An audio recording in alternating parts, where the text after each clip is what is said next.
incident at Boulders Mall in Midrand, which invoked Mr Thando Mahlangu and a centre manager at the mall. To talk to us about this morning's hearing, we are now joined by the CRL Rights Commission chairperson, Mr David Mosoma. A very good afternoon to you, sir. Thank you for joining us here on SABC News, sir. Thank you so much to you and your viewers.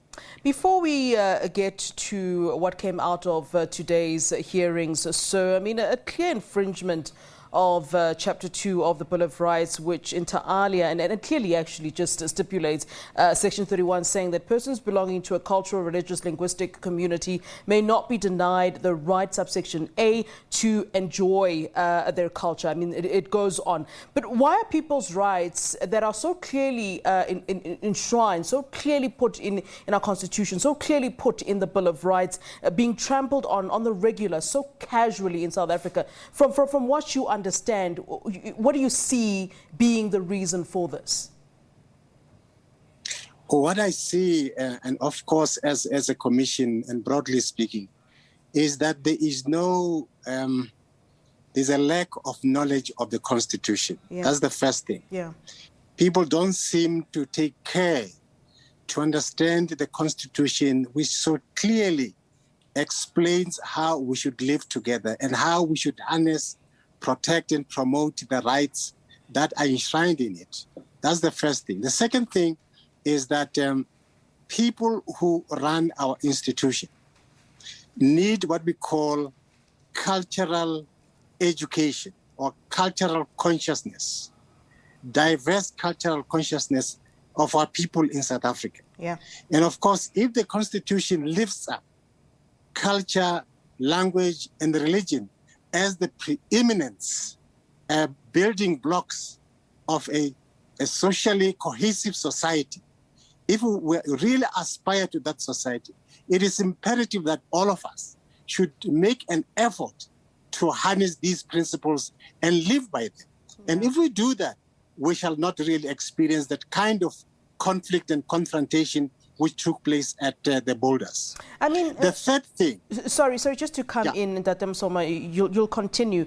I just want to interject on the part where you talk about cultural education, and I think the irony and the saddest part for me watching that interaction and watching that video that has now sort of gone viral is the fact that it was one black man stopping another black man from practicing his culture. So when you're talking about cultural education, you know, it's one thing if we're talking about culturally educating other race groups, but this is a case where it was literally a black person doing this to another black person. So, I mean, how do you explain such a situation? And I mean, I hear you saying that people don't understand the Constitution and they don't know what the contents of the Constitution are and the rights that are enshrined in the Constitution. But this goes, I think, deeper than just the Constitution. I think it goes more to the issue of what's within.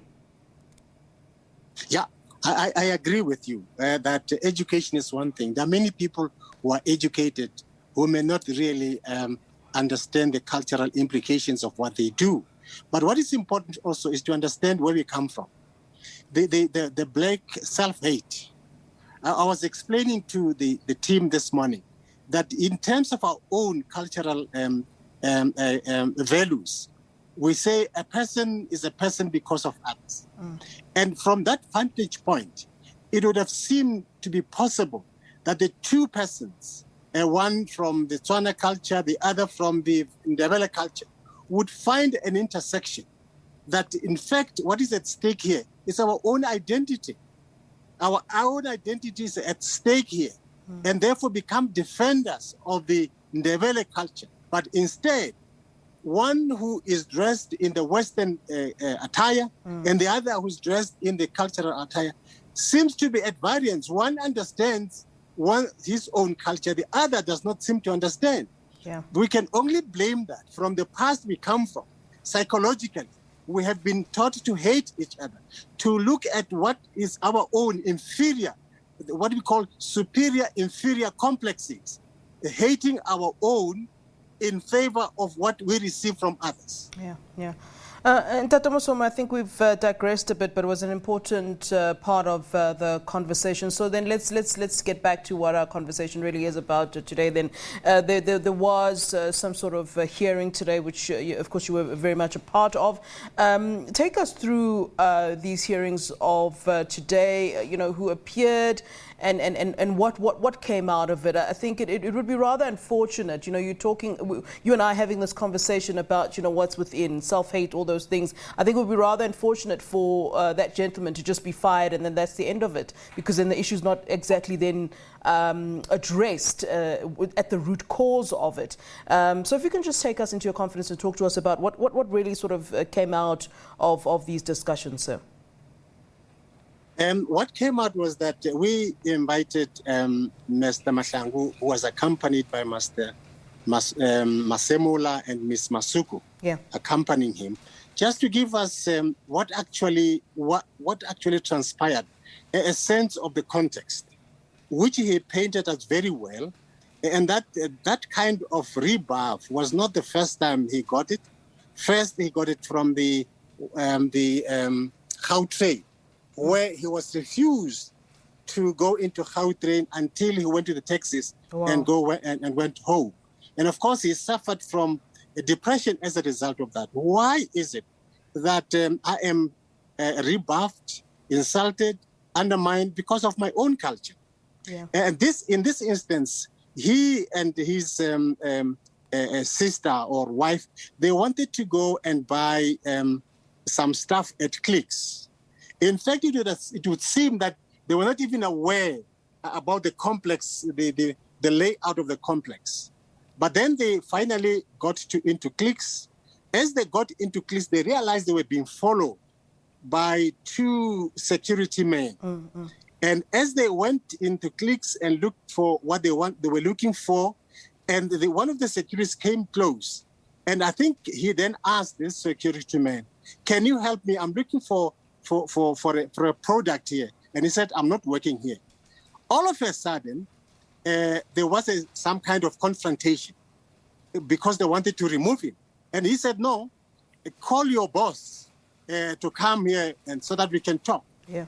When the boss came, he said, I greeted him in Setswana. I said, "Re," which I think it's a sign of respect. Yeah. But instead of responding in Setswana, he responded in English. And he said, I interpret the response in English as a fight.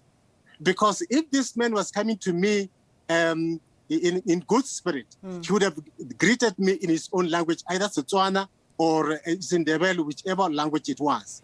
I think there was a scuffle there. Okay. And they wanted to remove him. He said, "No, you can just carry me out. I'm not going to go out of this place."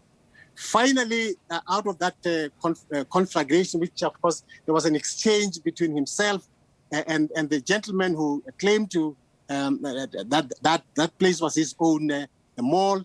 And finally, they got him out. He walked away, and he was looking for something to eat. He couldn't even eat because at that point in time, there was not even a possibility for him to have anything to eat. My goodness. And the question he raised, he said, why is it in this day and age that our culture, our languages are not taken into account?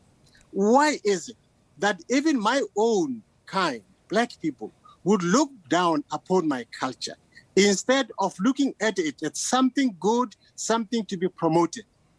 And then we went on to talk about the languages in schools, how the languages are not used in schools. Yeah. He talked about languages in workplace. He talks about the way in which languages and culture are not taken into account in the workplace, so to speak. And even said that maybe it's important that we need to take into account the place of culture in the development of economy. The way the economy is structured must take into account both language and culture. Yeah. And the way in which languages and cultures are denigrated, looked down upon, is precisely because they are not empowered to actively take part in economy. All right. Finally, after all of that, he then indicated, asked the question, will you, what is your reaction towards the man, Mr. Maponyane, who actually abused you and insulted you? He said, if that person was asked me immediately after that activity, I would say I won't forgive him. 2 days later, I would say I would not forgive him. But I then consulted and spoke to other people. Then I came to this conclusion. I forgive him. Okay, all right. And I want him to go back to work. I don't accept that he's been suspended. He must go back to work. And he and others and the bosses must undergo cultural training in which the bosses and himself participate in order to have an understanding of cultural differences and diversity and respect our cultures and our languages. Yeah. And that's what he said in a nutshell, which was a climax of our conversation. Yeah, and I think that goes to what, most of our African cultures are about, that sort of humanity, that cliche we've gotten used to, the Ubuntu that comes with being African. And I think that was the gist of that meeting. All right, we appreciate your work. We'll certainly be staying on the story as we continue to get reaction from it, I must say, here at SABC, as well as we see on social media. So we'll continue to be in touch with you, Mr. Mosoma. Thank you for your time. Thank you. I appreciate that. Thank you so much. Most welcome. Bye-bye. Most welcome. That's the CRL Rights Commission Chair, David Mosoma, speaking to us there about that Boulders Mall incident, of course, that we've heard very much about over the last couple of days. Let's take a short break. More news after this.